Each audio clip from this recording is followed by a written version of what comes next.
What's good, guys? It's Ilsun 4K, and today we're continuing onward with Horror-ween 3 Into the Unknown, with a movie I know you've definitely never seen before, because neither have I, and more on that later. But for those of you asking, what the hell is Horror-ween? Horror-ween is a month-long celebration of horror movies that take place on or around Halloween that we do here on my channel for the third year in a row now. Yes, the third year in a row, and this year we're switching things up. Instead of doing the popular films everybody seems to know in these genres, such as your Terrifiers, Halloweens, or Trick or Treats, we're actually looking at lesser-known films in the genre, and this year I have one that's so lesser-known, I've never seen it. Yes, that's right, I've never seen it, and furthermore, I cannot find it. So if you want to talk about Horror-ween 3 Into the Unknown, it doesn't get more into the unknown than a video that supposedly exists that nobody could ever find. And for those of you asking, well, if it's something that doesn't exist, how do you even know about it? So what I'm going to do is I'm going to put a really cool link in the description down below. Every year when I start doing this, I go on Google and I search horror movies that take place on Halloween. And that usually brings me to this Wikipedia page that shows me all these horror movies that, you guessed it, take place on Halloween. It also showcases the TV shows that take place on there, and if it's a movie series like Halloween itself, it actually has it all individually categorized. It's a really handy list, and it's really what gave me the idea to start doing this, so make sure you check the link below, but make sure you look for the movie called Happy Halloween from 1989.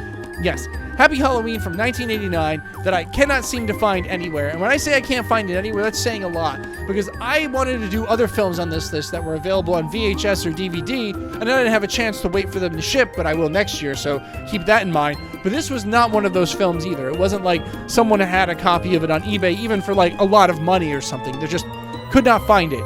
And what really is fascinating about it is how it came to be and the whole concept behind the plot. Let's listen to the plot.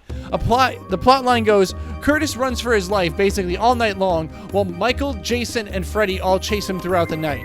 This could very well sound like a spoof film of some sort, but then you start going further down the plots and finding out who made the movie, and the company that made the movie called FDM, and you really just start turning out into this whole affair of like, wow, this is some cool shit, because this isn't just the first film by them, it's quite a number of them by them. Happy Halloween seems to be a series that runs for 6 films, starting in 1989 with the first one and going all the way to 1997, over a decade. And from what I can see, these appear to be some of the earliest dedicated fan films involving what appears to be Michael Myers or a knockoff version of him. But then you read the descriptions for them and it turns out that the films take place in the same facetious town Michael is from, Haddonfield.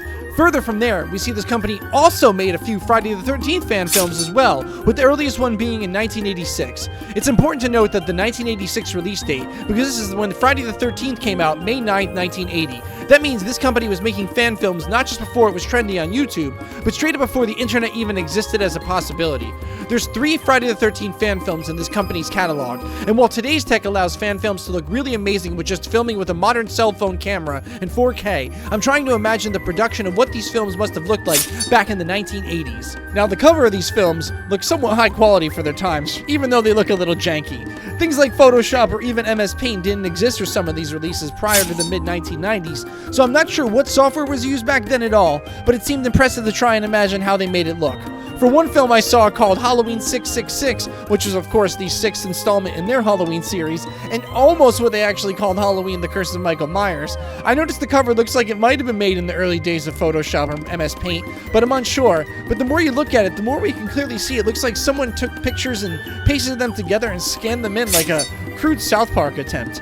It also should be noted that this company wasn't a one-man show, as they had multiple people on their team. It seems someone rotate out as a director in one film, be a writer in another, and then act in another. It's very much so how small independent film companies seem to work today.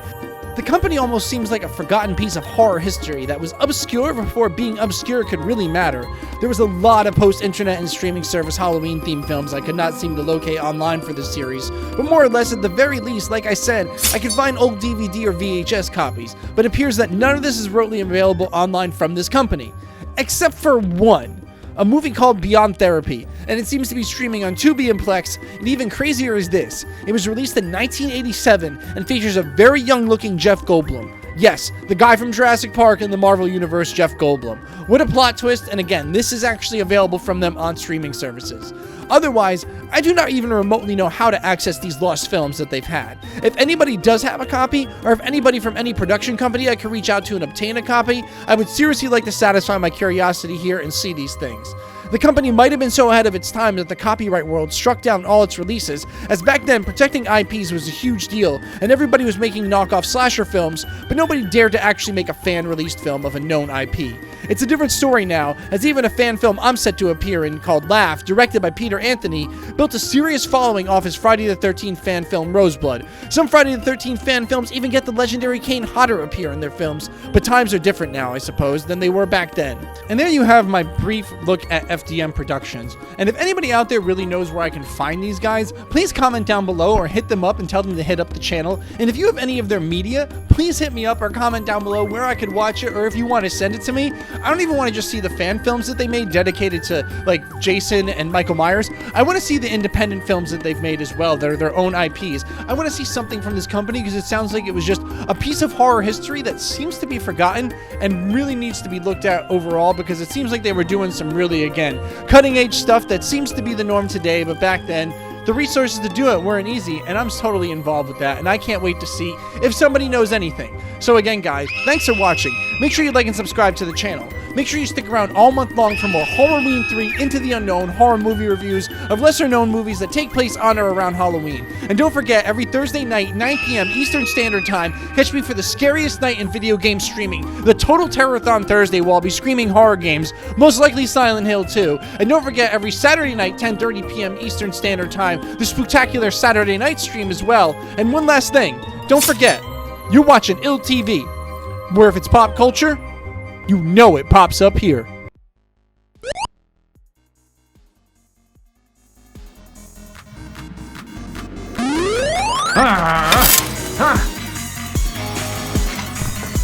Happy Halloween on behalf of ILL TV, where if it's pop culture, you know it pops up here.